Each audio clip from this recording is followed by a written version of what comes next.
important parts of a wax is making sure that the wax is not too hot, and it should have a tacky sensation. It should not be too watery. That's obviously too hot. So I'm preparing a 4x4 with grapeseed oil on it, and I'm just going to wipe it across the brow.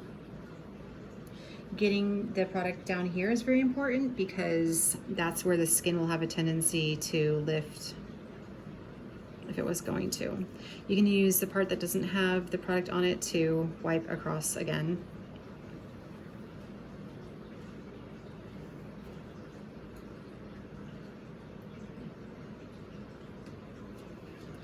So I'm going to take my stick. I have the product basically on one side, and by applying it in a straight line,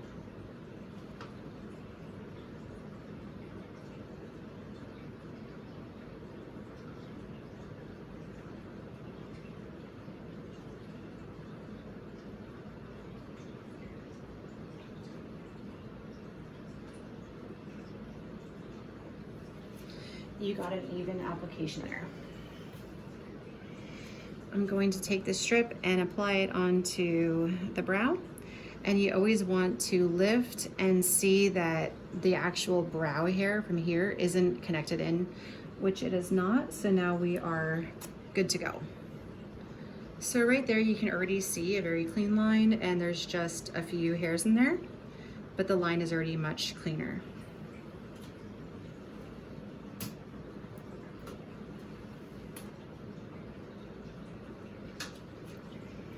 So after this part, we're going to now do the tail underneath, and going all the way out to here, as there can be some hair in that area as well. Taking the strip down and going. So I like to have a mascara spoolie next to me while I'm working.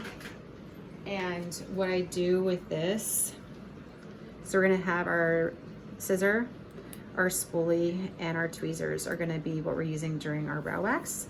And while I'm working, I'm gonna take my spoolie and I'm going to brush the hairs up and make sure that I'm getting all the hairs I want to wax.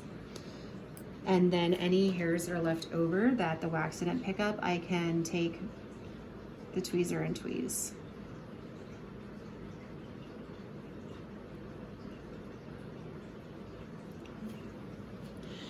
So to do the top side, we're gonna brush the hair down to not get any of unwanted brow hair into that part of the wax.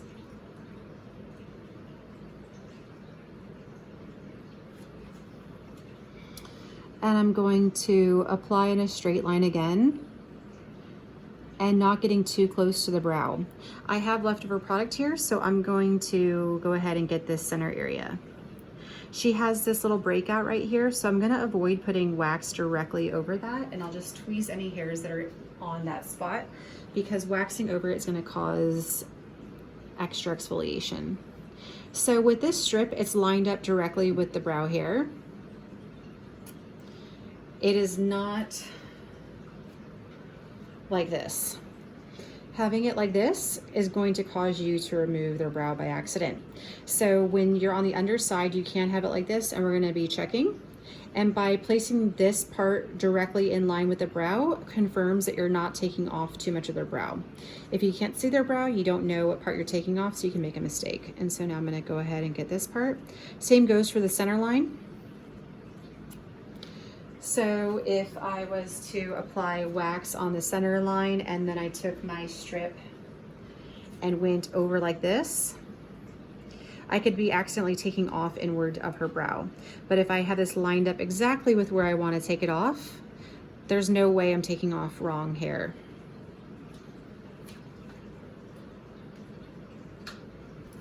So now we're going to go ahead and get the end part of the tail. Again, I'm skipping this area here. And I'm going to put it in this straight line here and pull.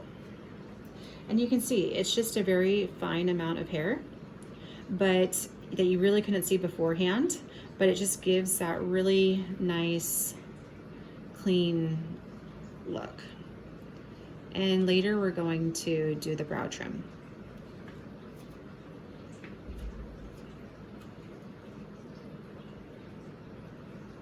So I'm right-handed. When I work on the left-hand side of my client, I'm going to go around in front of my client. So I'm not coming from the side over here. I'm going around the front of her face here. And starting here, I am doing the straight line. I was pulling up her brow so I could see what I was doing while applying the wax. So now I'm going to take this strip and go on top of her brow, lightly pushing in, and now checking. So you can see when I'm checking that there's parts of the brow in here actually stuck in the wax, which is exactly what we want to have happen, but there isn't large parts of the brow that we don't want in there. So now you'd feel confident pulling. Nice, clean, straight line.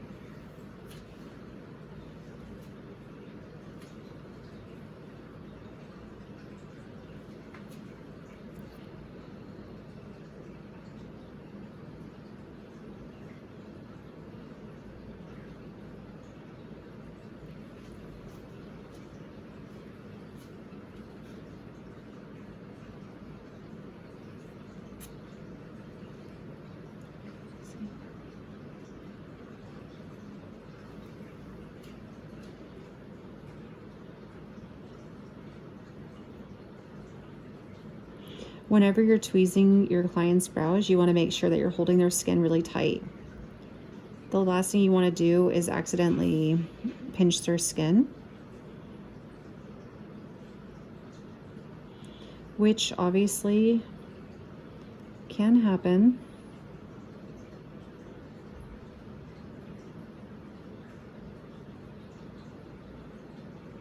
So she had all those like little baby hairs, and I get out as much as I can.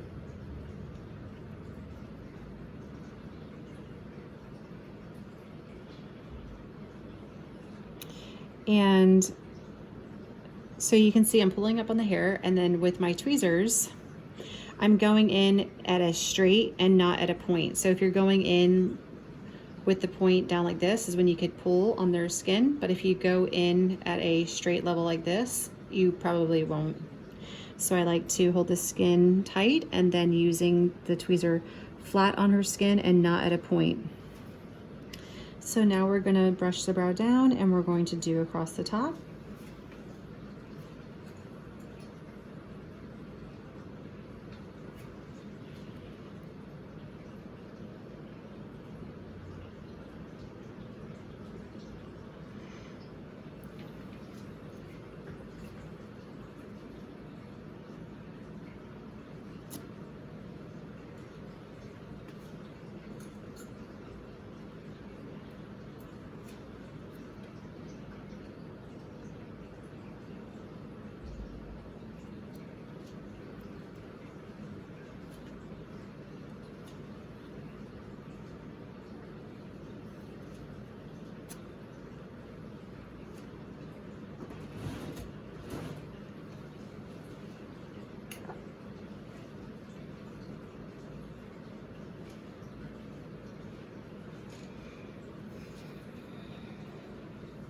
So with our original wipe, we're gonna just wipe off the skin with the grapeseed oil. This is reconditioning her skin from the wax. The wax is a light exfoliating, it's slightly exfoliating, so you wanna make sure that the skin is well hydrated. I'll always use toner on a client's skin as well after I'm done waxing.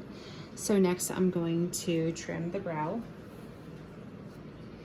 With brow trimming, not every client needs it, but what you do is you're gonna take the brow and pull it up.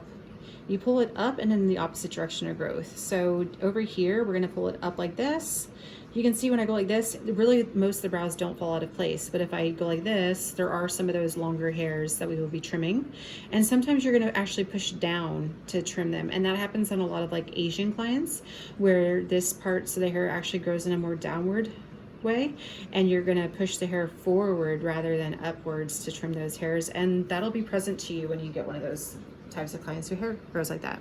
So you're going to have the scissor in your right hand or your dominant hand, and I'm going to use my mascara wand here to pull the hair up, and I'm just going for those tips. So what happens is that when the hair is in the right position, it actually looks fuller, even though we're cutting hair. I'm gonna take the hair this way.